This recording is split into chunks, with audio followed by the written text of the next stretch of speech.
for a short moment of silence. Let's just have a couple of minutes to start. So for the record, my name is Margo van Greta, and welcome everyone for this session of Be Your Own Therapist. So overview, I'd like to start with a couple of moments of silence, of reflection, building our motivation, becoming present. Then we have some time for discussion, a new topic, and later on again a meditation, and we can discuss from that. So I invite you just to bring yourself present from whatever has gone on before. Let that go, even our pleasant conversations. Let that go. Focus on your body. Let go of any sounds that may be around, of the heat or cold. Bring yourself present in your body. Feel your sit bones on the seat.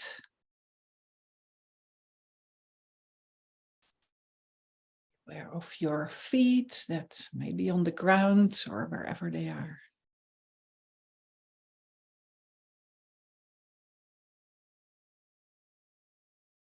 Notice your breathing without needing to change anything with it.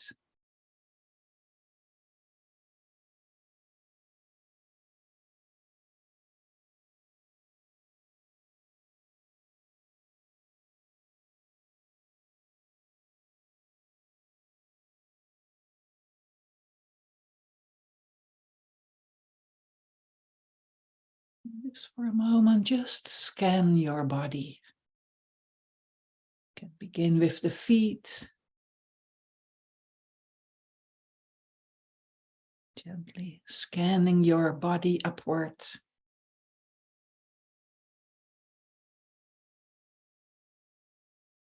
There are any areas of tension.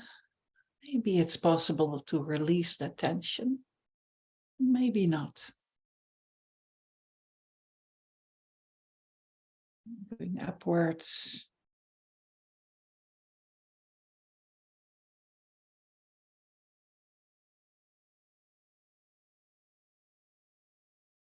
Until you reach the top of your head.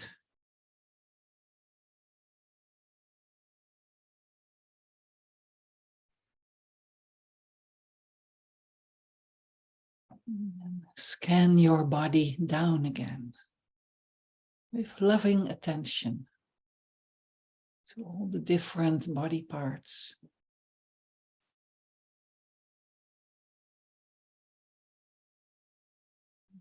To be present and relaxed.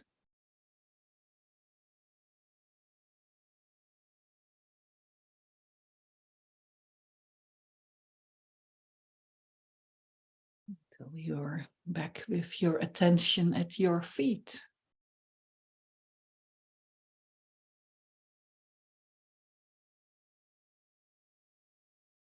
Notice the tactile sensation caused by the breath at your abdomen.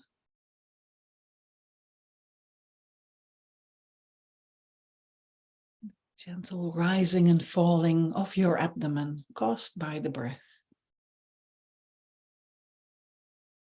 No need to change anything, just notice it, be present with it.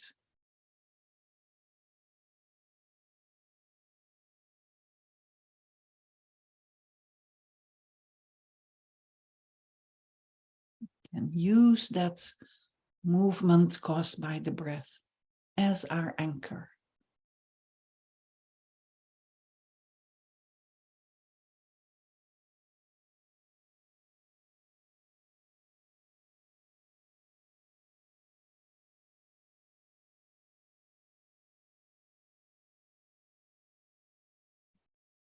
So scan our mind, our consciousness,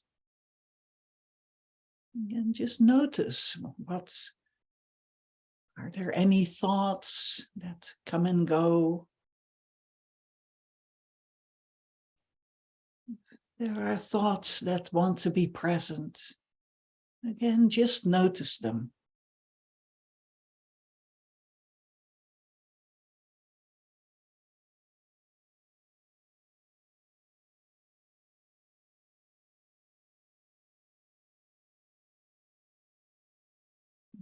Stay, or they may disappear.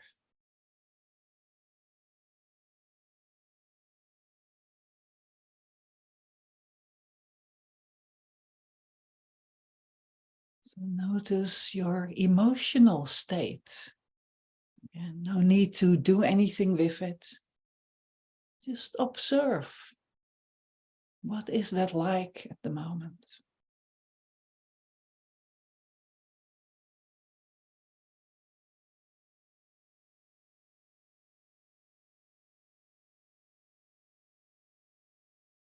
You need to search for emotions. If they're not there, that's fine. If they're there, just notice them. Maybe give them a label.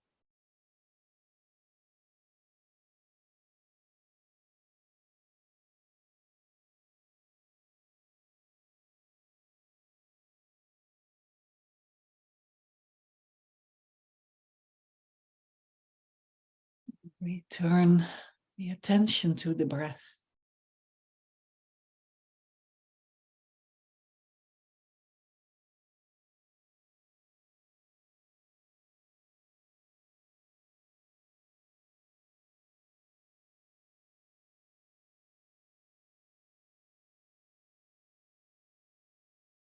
And let's check our motivation for being here today.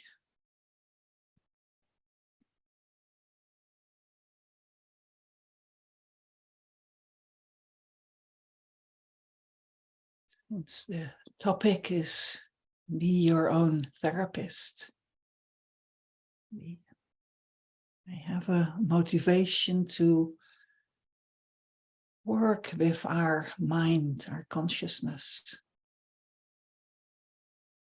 Maybe being more happy, more peaceful, less agitated or less depressed, less disturbed.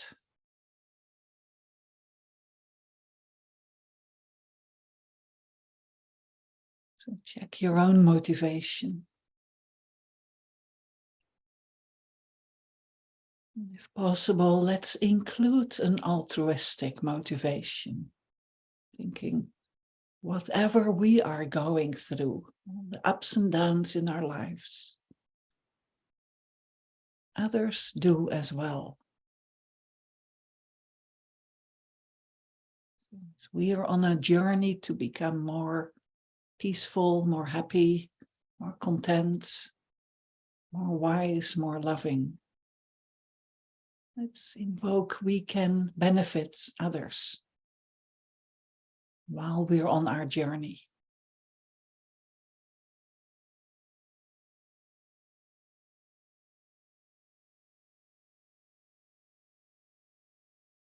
May this session be of benefit to our surroundings and to all beings, as well as to ourselves.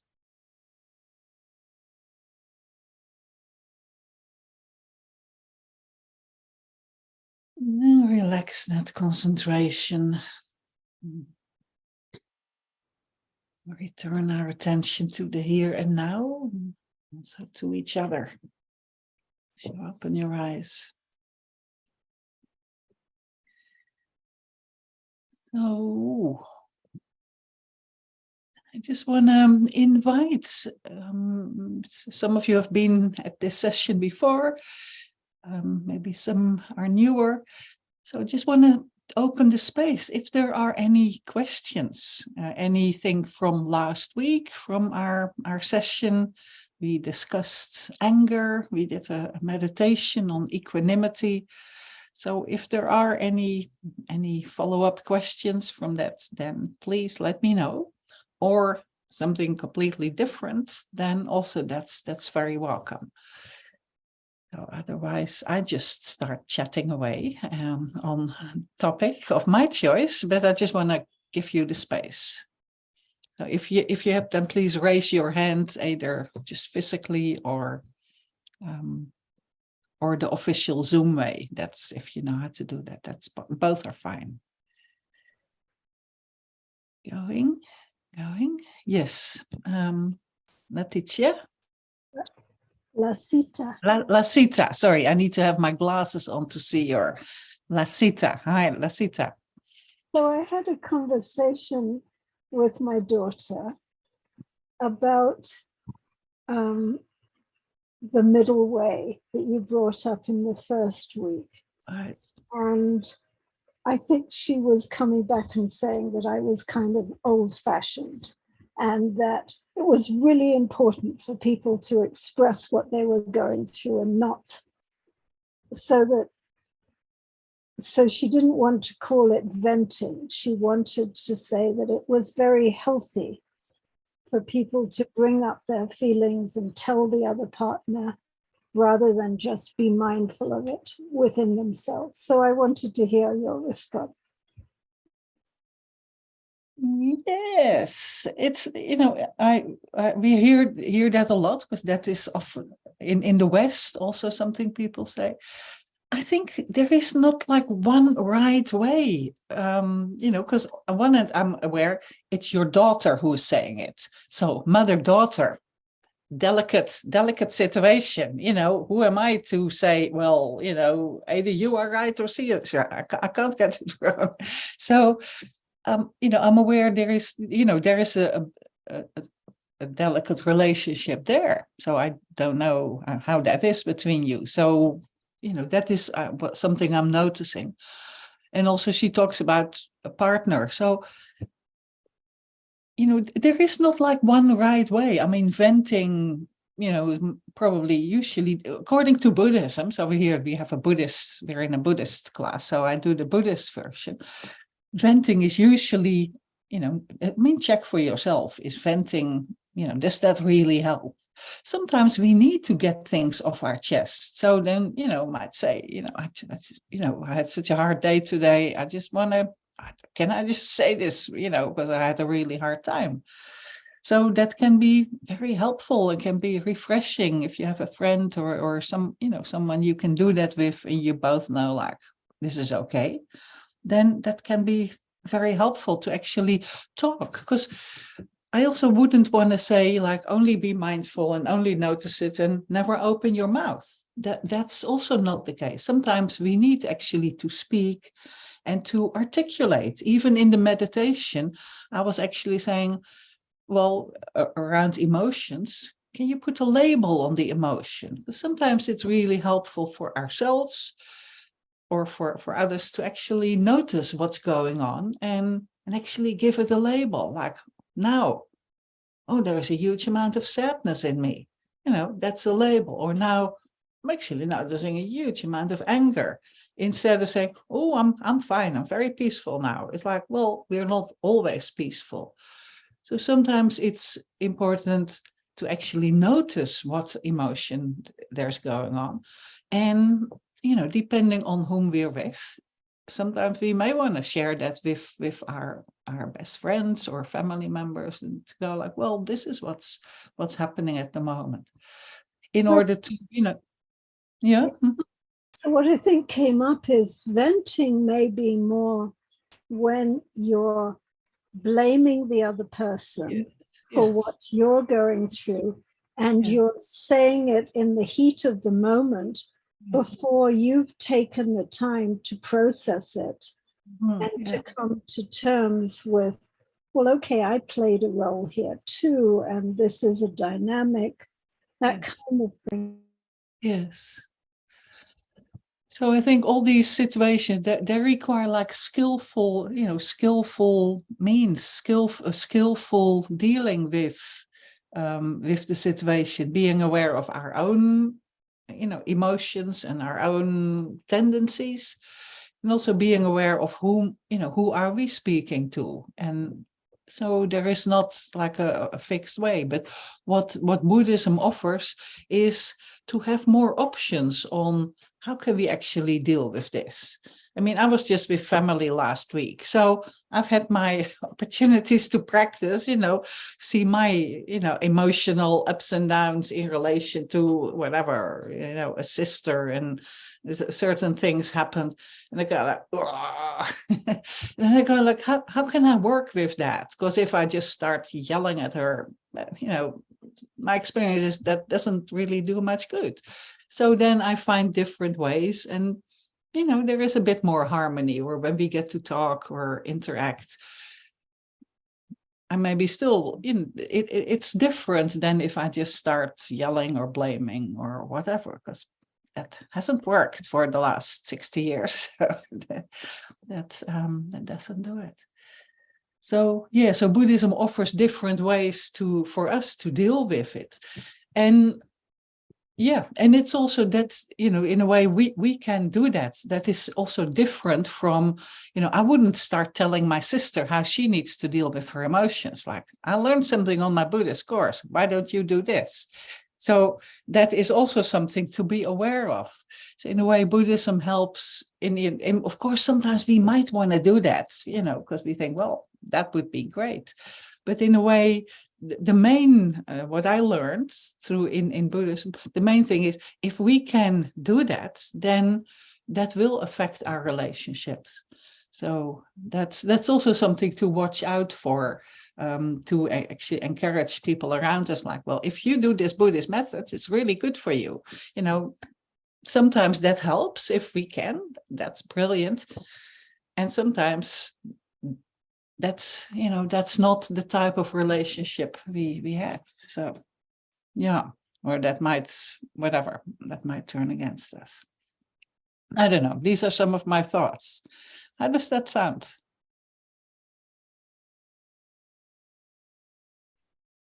Well, I feel like the conversation was helpful. Thank you very much. Right. Yeah. Great. Definitely developing skills. Exactly. Yes. Exactly. Yeah. Yeah. Absolutely. Right. Anyone else?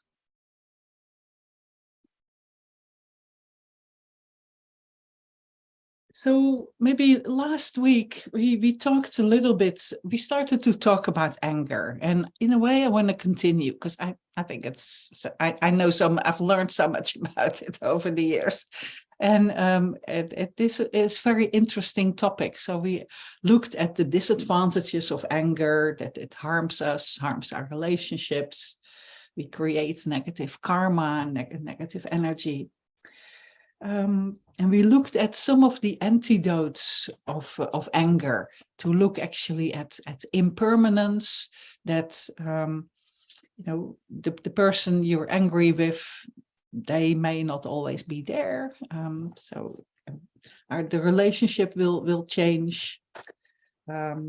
Remembering karma, that's, I think, was often a fascinating topic. It's a huge topic, but in a way that every situation we create, we experience, that we may have had some part in creating in this life, in a previous life.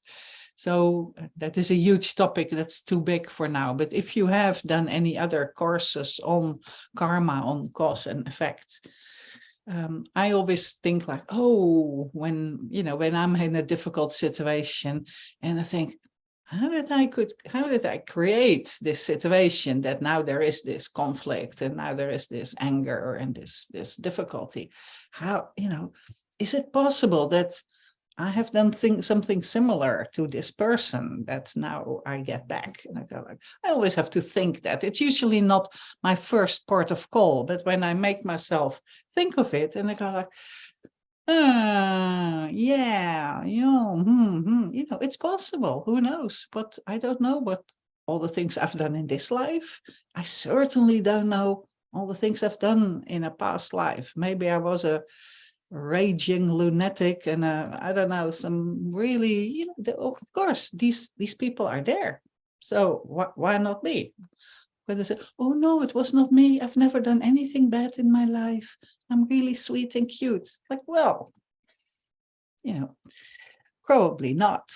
So karma is often, very helpful to think that what we're experiencing now, we have some link with. So if we retaliate with more anger, with more blaming, we only create more problems. And then we did this equanimity meditation, and in a way, like cultivating loving kindness. So that's, again, when there is anger, not an easy thing. But remember, the main antidote to anger, they say, is patience. So to think of that. So there are a few more antidotes to anger. I'm just looking at some of my notes here because I find it very, very helpful. So another antidote to anger is like, imagine you're looking into a mirror. So actually, when there is a person you are angry at, what exactly is it that, that they do that makes us angry? And then to check, is that something we ever do? So if someone is unreasonable or insensitive, or I don't know, whatever they're doing, endless amount of possibilities. Just check, is there any chance that we ever have that similar behavior? So that's a very helpful way to actually think, to not then say, oh, well, it's okay then, but sometimes it helps to take the load off. If someone is very unreasonable, or is late for an appointment, or whatever, treats me in a bad way, and I go, do I ever do that? Have I ever done that? And if I go, well, there probably have been situations where that happens. So where I'm late for an appointment and don't consider the time of someone else. So that's, that can happen.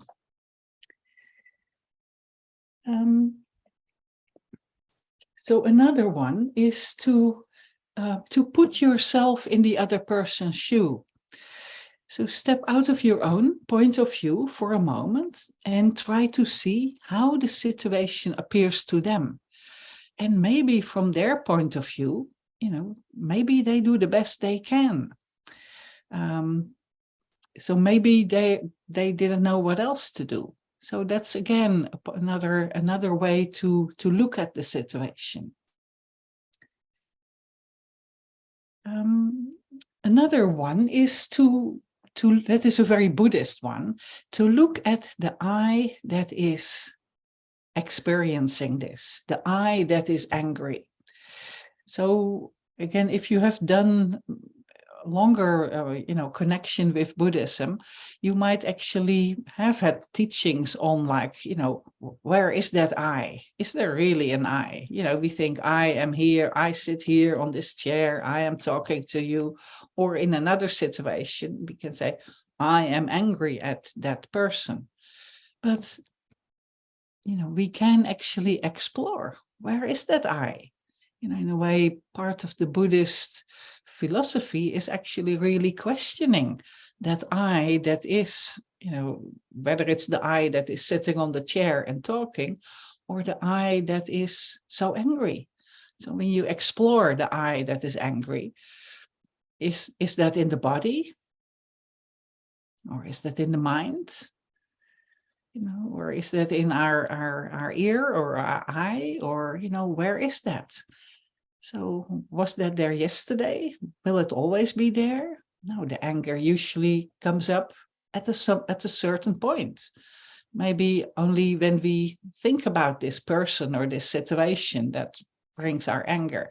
Maybe if we're in the middle of a great movie, we're not thinking about it. But then when the movie is over, we think about that situation or that person again. So anger also comes and goes. So that is actually an exploration of, where is that I that is so angry? Is that everything that is there? Is it always there? Does it come and go? Is that really all of me? Maybe when I think of that difficult situation or difficult interaction or person, there is anger. But when I switch over to, and there is something else, my state of mind changes into compassion or kindness. When I see a little kitty in the corner, I say, oh, sweet little kitty. But when I think of the difficult person, I think, oh, terrible person, I'm so angry. And in a way, that can shift. So what's true? So that's also again methods to help us deal with this anger. Because when we are in anger, it can be sort of totally consuming, and it can seem that's all there is. Yet when we work a little bit more with it, it can actually have a more of a place, and we can manage it in a better way.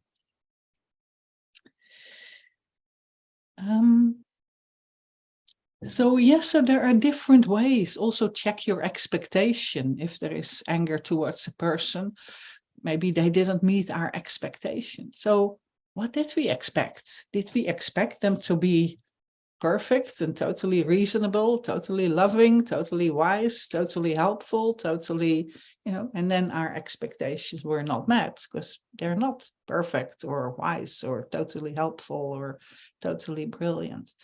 So that's where anger can come up. So I actually want to do a little exercise with you. That's I want to share the screen, and I have some question. I just want to discuss that with you. So let me share the screen.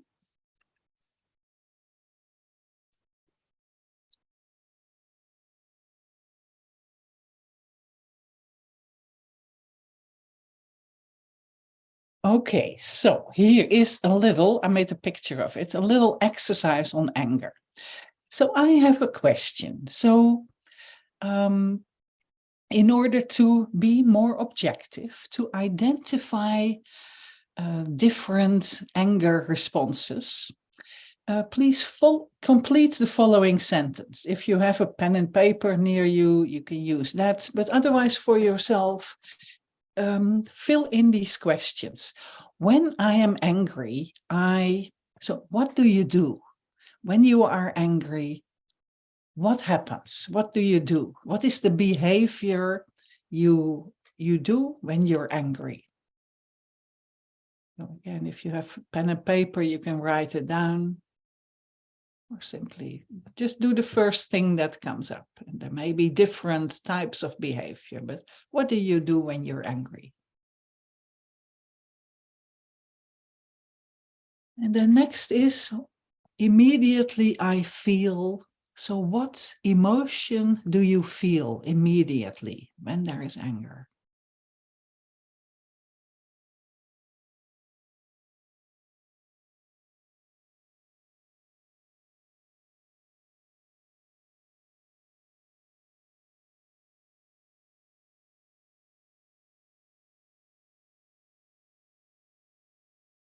And then later, what do you feel? If there is sometime later, maybe a different feeling, maybe it doesn't change, but later, what do you feel?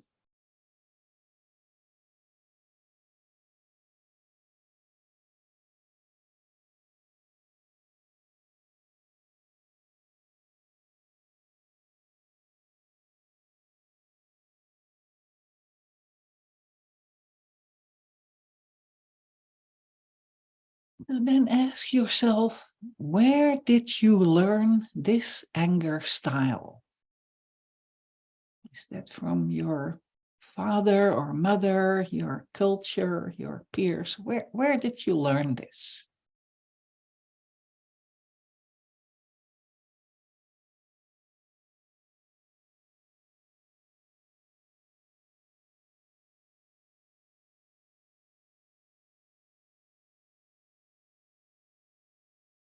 And then what is the payoff of this? What is the advantage? What do you get out of it that seems to work?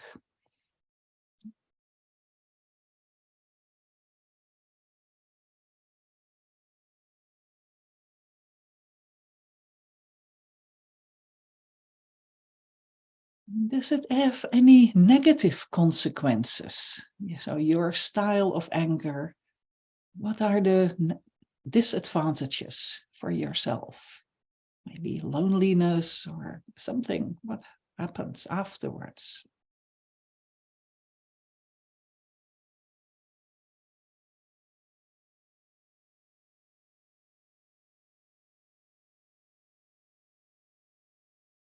And then how does this anger style affect you physically and mentally?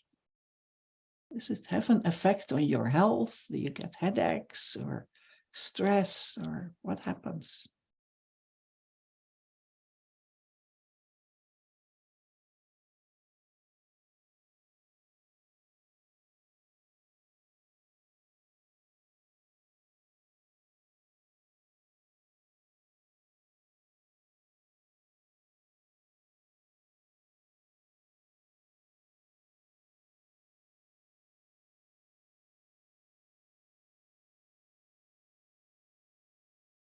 And then finally, how do you imagine others are affected by your style?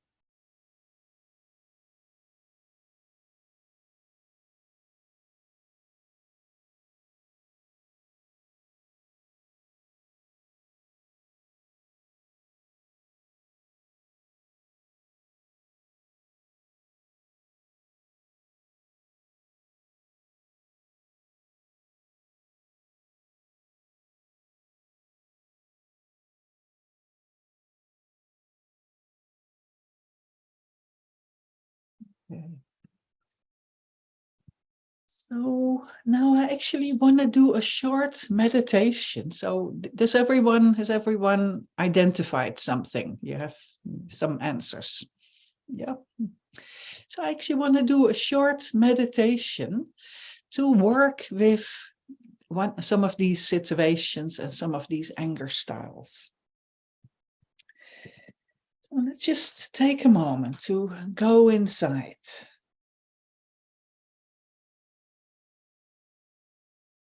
Just reflect on some of the answers you just gave, maybe some of the situations that have come up.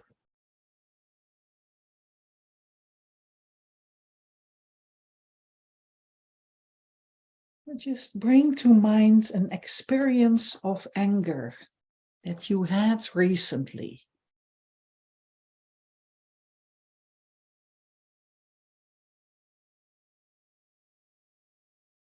Situation where you experienced anger.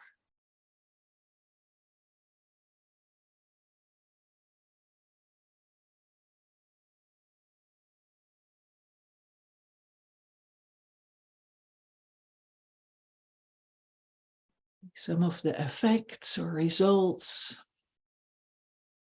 Again, without any guilt or blaming, just notice it, just observe.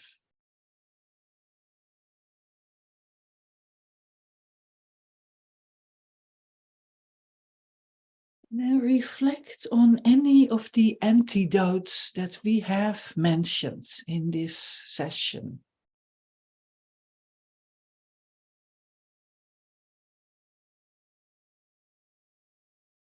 Can you apply any of the antidotes on your current situation or that specific situation?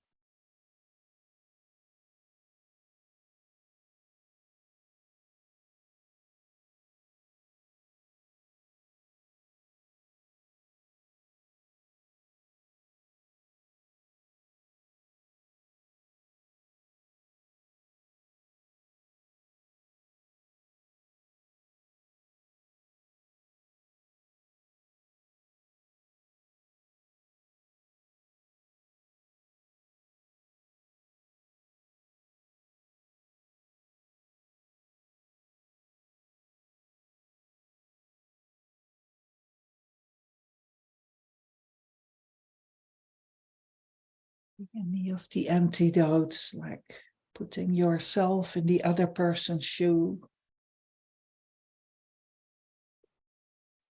thinking of karma, check the I that is empty.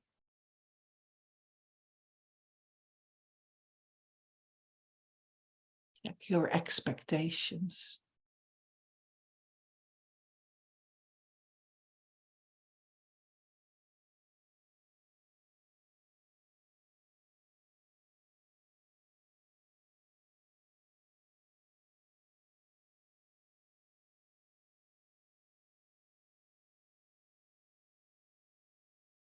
And when you explore that, do you notice anything changing in your mind, in your consciousness? From being angry to maybe be a little bit more accepting, understanding, or patient. Just check. Does it make any difference?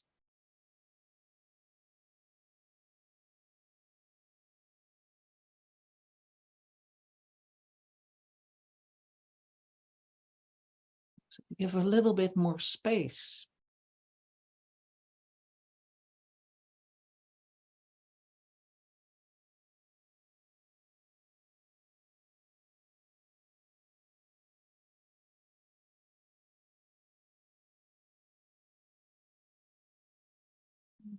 Whatever we discovered, just give thanks.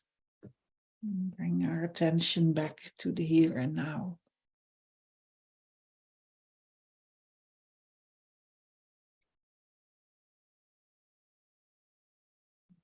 Ready, you may open your eyes.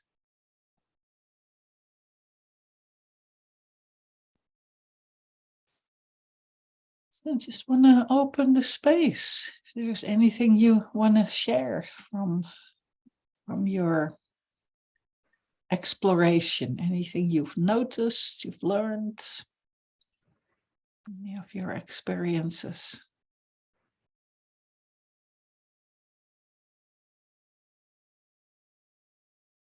Yes, Lasita. I started taking notes, especially when you went into the, I stopped meditating and started taking notes about the antidotes because I hadn't done that before, and I thought they were helpful to have them written down. Mm-hmm. And my question is, are we seeking to detach from the intensity of the emotion? Mm-hmm. Well, are you? Is that something you would like? Would that be helpful? I think it was language in a way. I mean, yes. I mean, I do a lot of, well, I mean, part of my modality is to run away and hide rather than to stay engaging with somebody else when I'm feeling emotions. So often I feel anger when I'm thinking over some incident rather than when I'm in it. But, and then I'm trying to work out how can I do this in the least hurtful way to bring it up or to deal with it. So I think it's relevant to the conversation I was having with my daughter too, is how can I learn to deal with this when it comes up in me before I start trying to teach somebody else too. Yeah.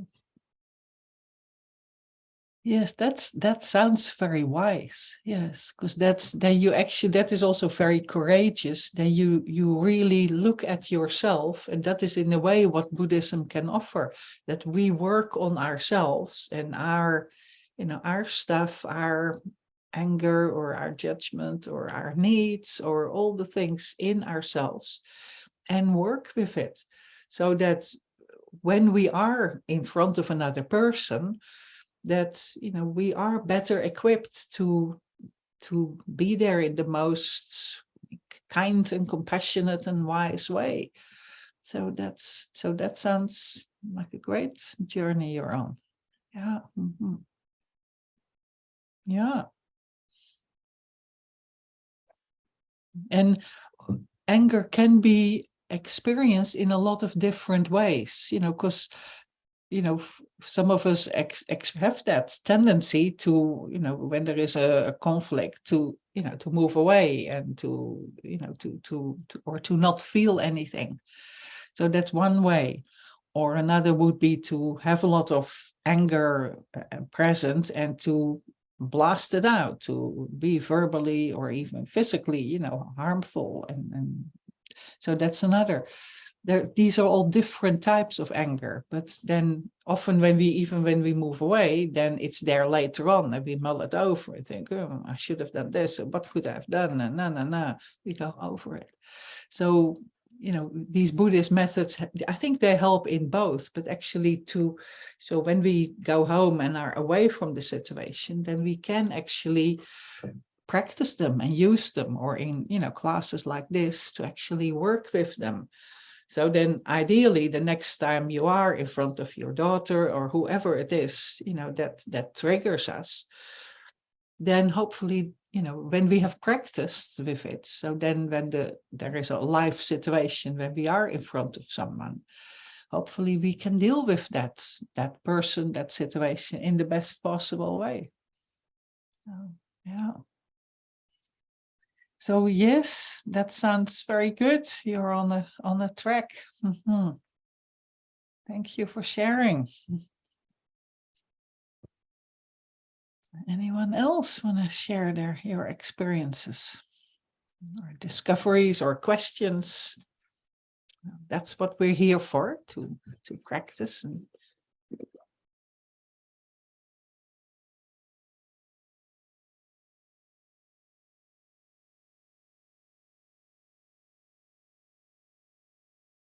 so was this meditation helpful, or these questions? Because we've done a few things now. Yeah. Yeah. And I think these are also things we can do again and again, to actually, be with situations, because it's not that you do it once and you go like, oh, okay, yes, thinking of karma, oh, that worked this time, and then it's over. Then, I think these are things we need to do again and again.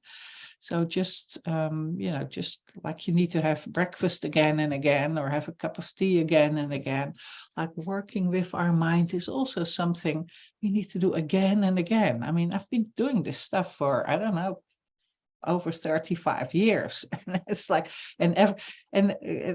and every time, I just watch myself like, oh gosh, here we go again, another situation, and I am agitated, and I think, oh dear, tonight I have to do a class on anger, oh dear, okay, how much time do I have to actually, be with it? And it is possible to work with it, and to adapt it, and to learn from it. So in a way, then our life is like a lifelong learning journey, to deal with the anger and all these different emotions, and yeah, find our way through it. And if you study more Buddhism, because this is, just a course focusing on be your own therapist, but I actually like bringing in some of these Buddhist teachings or methods. So if you have studied other courses where you maybe study karma, or you have teachings on emptiness, I'm following an emptiness course, and sometimes I really, do I really need to know all that? But the thing is, we need to know all these teachings, so that when we are in a situation where, for example, now anger arises, we can apply these teachings. So then, like teachings on karma, I always find it very fascinating, the cause and effect. is that everything we do, and it sounds shocking, but everything we do, we have created a cause for. And like part of me just doesn't want to think of it, when somebody treats me like shit and, whatever, this happens and that happens. And I don't want to think like, well, I have done this. Yeah, it's sort of the last thing I would want to do. But every time I do it, and then it requires honesty and courage. And when I do it and think, well, have I ever behaved, in a similar way to someone else? And then I go, yeah, well, often I have to say, when I really reflect on it, it's like, well, probably. Or even if you hold this past lives, it's like, well, of course, these things happen on planet Earth. People do these, very, very nasty things, just read a newspaper or, pick it up and there awful things happen. Why is it only other people who do that? That could well have been me. So when I think of that, then it's a little bit more realistic. So then when I think of this person who did this certain thing to me and makes me angry, then I go like, yeah, well, this is part of my life. And one way with karma is to think, when this current karma arises, it is actually releasing that karma. So if I'm in a difficult situation and I'm able to be with that situation without retaliating, actually this karma is working out. So that is one way of working with karma. I have this conflict and this, someone does something awful to me and it's very unrealistic, and I go like, oh, poor me, how did that happen to me? But then when I think of, well, this karma is now acting out and it's gone. If I'm able to do that without then hitting back and saying nasty things to the person, if I find a different way to be with it, then this karma is actually, it's gone. So that is almost, that is one way to look at our conflicts and our difficulties in life, to think like, well, that is now gone. That is now out of my system. So that's... Lasita, you want to say something or? I've been in an ongoing conversation with one of my friends who's studying Vedanta, and I'm not sure that I can convey what she's trying to teach me, but I think what I've got out of it is the focus on not creating more karma. Yes. So that the awareness that what I'm doing now can have repercussions in the future. Absolutely. So that's relevant to some of the ways we deal with anger is, can we at least be as harmless as possible? Mm-hmm. Yeah, that's true. Because in a way, we don't want to, if we don't like anger now, either when we are angry or someone is angry at us, or we don't like conflicts, we don't like suffering, we don't like all the problems, all the stuff we don't like, we actually need to make sure, or a very clever thing would be to make sure we don't create that in the future. So we don't create the causes now for future suffering. So that means, in a way, being very mindful of what we say and what we do, because everything we say and do in this life, in our current situation, will have an effect in the future. So yes, if we do, blame or vent or be, verbally abusive, or, what all the things that we do, and we may think like, oh, well, that's what I do, but it will have consequences that we will then experience something similar in the future. So a very wise thing for us to do would be to be very mindful of, first of all, when we experience anger, it is a feeling, it is a state of mind. But then if it affects our speech or our actions, then we create karma, because just a feeling, like feeling anger, that is, in a way, something to watch and be with. And go through.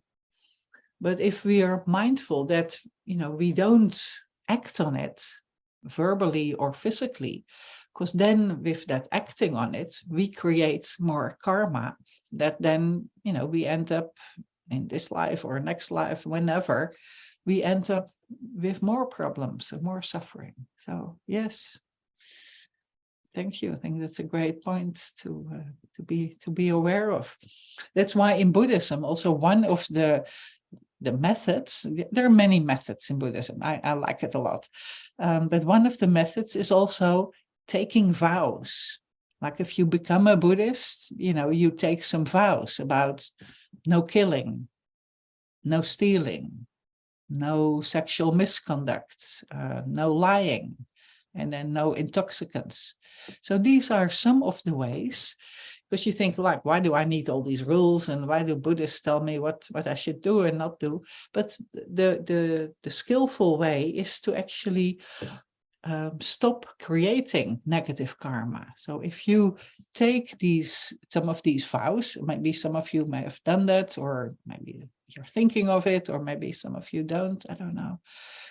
But the advantage of these vows in Buddhism and in many other spiritual traditions is to actually, it is almost like a workshop in the mind. And say, if you take a vow of not killing, then you actually are more mindful.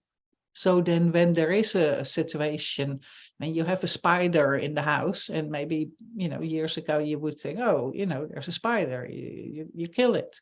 But with a vow of not killing, you actually go like, well, what else can I do?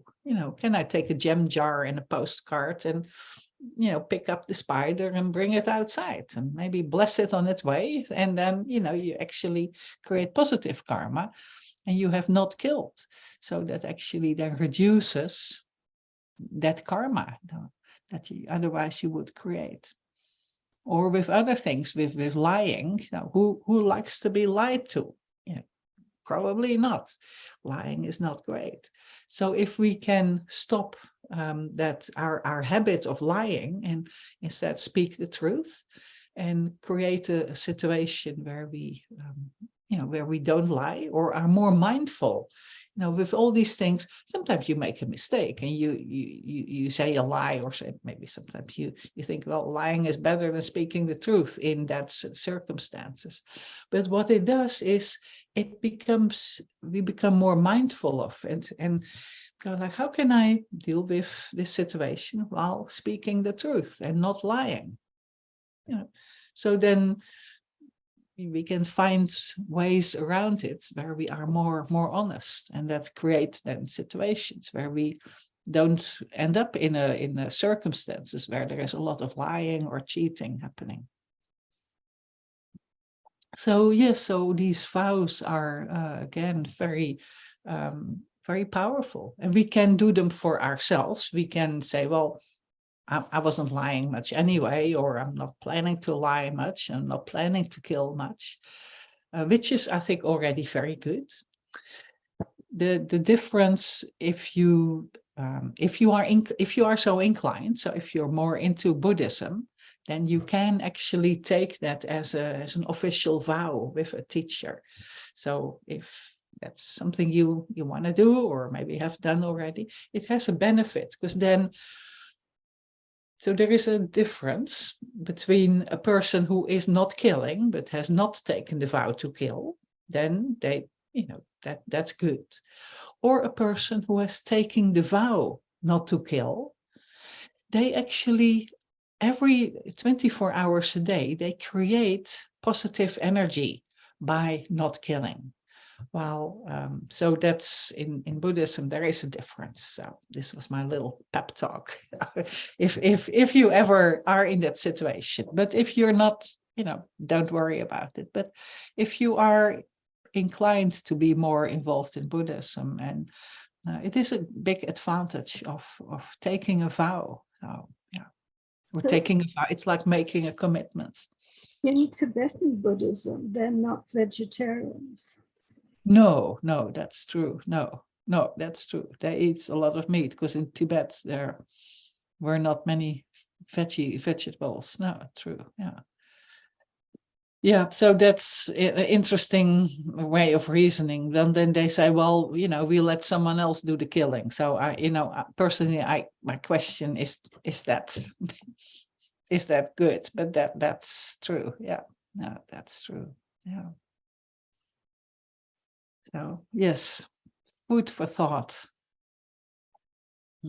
Yeah, but on the other hand, they are very they're looking at different. I remember that film 7 Years in Tibet. They had to build a building, and they I think a film studio or a film room. And then the monk said, well, but there are all these worms, and the worms will be killed. And then in the movie, it was they said, well, find a different way. So they took out most of the worms and blessed them and walked them around stupas and let them free somewhere else. So it was like, okay, that was the best they could do in that situation. So, yeah.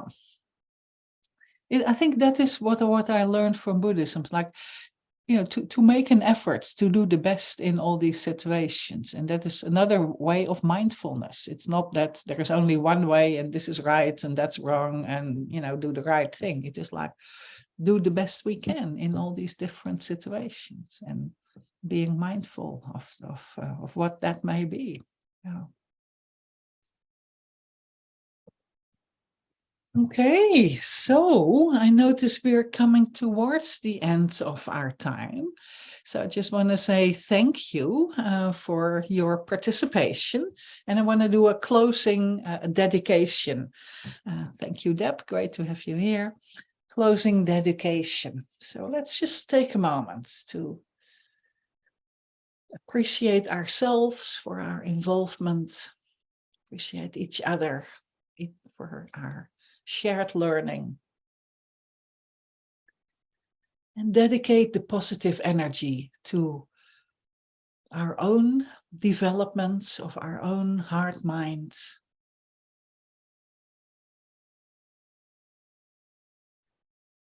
to deal with anger, deal with our difficulties in the best possible way. Eventually be free of anger, be full of love and compassion, and develop our highest potential. And through that, may we be of benefit to all beings.